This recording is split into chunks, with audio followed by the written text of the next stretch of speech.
Buat teman-teman yang lagi kuliah di perantauan, di tempat orang, di daerah orang lain gitu maksudnya, ada baiknya kalaupun mau menggunakan bahasa daerah tersebut, dicari tahu dulu artinya tuh bagus atau enggak buat teman-teman kayak gitu. Bagus enggak buat teman-teman, bagus enggak digunakan di kehidupan sehari-hari, bergaul dengan si A bagus enggak, bergaul dengan si B bagus enggak.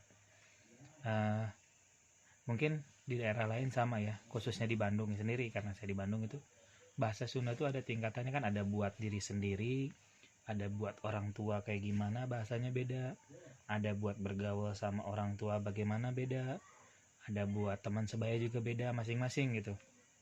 Nah, tingkatan kelembutan sama kekasarannya pun beda-beda gitu. Nah, yang pengen saya omongin di sini tuh, eh, kita kan ibaratnya teman-teman tuh yang belajar di sini ibaratnya berpendidikan kayak gitu. Setidaknya cari tahu dulu lah kosakata yang bakalan digunakan sama teman-teman, kosakata lokal atau kosakata daerah tersebut itu bagus atau enggak gitu sama teman-teman dipakainya. Jangan sampai kata-kata yang kasar atau yang bukan penempatannya dipakai di eh, obrolan yang ibaratnya formal gitu. Saya sering nih kasusnya, sehari-hari sering terjadi gitu. Mungkin di tempat lain juga sama sering terjadi. Kalau lagi nangkring kayak di Burjo tuh, Warmindo, di kafe ataupun sejenisnya gitu, banyak banget anak-anak dari luar. Sekali lagi bukannya mendeskripsikan ya, bukannya menjelekkan atau gimana, banyak banyak kan orang-orang dari luar tuh ngomong bahasa Sunda tapi bukan pada teruntukannya gitu bahasanya. Ngomongnya tuh kayak gini nih, aing mah kemarin ngerjainnya kayak gini, ih mana mah kayak gitu gitu. Kalau menurut saya pribadi asa teh cocok gitu ya, teh cocok orang Sunda. Aing tuh biasanya tingkatannya kalau itu tuh masuknya ke bahasa yang punten agak sedikit kasar, ataupun tingkatannya udah agak kasar, ataupun masuk ke kondisi yang sedang marah kayak gitu. Jadi kalaupun misalkan mau digunakan sehari-hari itu biasanya urang maneh itu udah paling pas lah, urang maneh gitu. Sia ataupun aing tuh udah masuknya kata-kata yang sedikit kasar kalau menurut saya pribadi. Nggak tahu kalau menurut orang lain, cuman banyak banget saya temuin di sini karena saya di Bandung tuh masih ITB, Unpar dan sejenisnya yang dari luar gitu ya, yang gaul sama warlock ataupun warga sekitar gitu, ngomongnya tuh eh, aingnya tuh jadiin makanan sehari-hari gitu. Mungkin kalau kayak di daerah di Cirebon, Pantura, aing itu emang bahasa sehari-hari gitu. Cuman kalau di daerah Bandung Priangannya lebih kayak Bandung dan sejabanya, Cimahi, Padalarang itu aing tuh masuknya ke kasar gitu.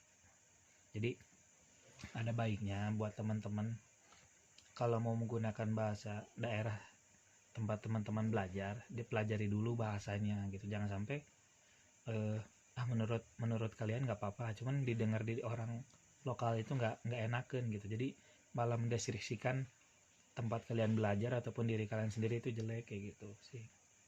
Mungkin banyak juga teman-teman yang bakalan bilang, kita gaul mana mah bukan orang tongkrongan atau gimana, itu bahasa sehari-hari. Ya silahkan gitu, ada orang mah cuma pengen ngomong aja. Tadi ada tambahan ya dari istri saya nih, katanya cocok nyontohana nih, karena istri saya bisa jago sana nyontohana. Kalau mahasiswa-mahasiswa yang belajar di kota Bandung lah, ada macam-macamnya kampusnya, tidak saya sebutin itu, bahasanya teh kasarnya teh kasar teh jelas gitu. Kumaha contohnya? Jadi kasarnya tuh bahasa Sunda kasar, tapi cuma yang dipakai tuh cuma aing aja, yang mereka pakai tuh aing sama maneh, tapi dicampur sama bahasa Indonesia, itu yang bikin nggak pantas untuk didengar kita, khususnya orang Sunda gitu ya. Contohnya kayak gini, tahu nggak kemarin aing main kesini tapi rasanya tuh gimana ya, aing kayak yang nggak ngerasain apa-apa gitu, harusnya kan aing seneng gitu ya, tapi di situ nggak seneng gitu aing.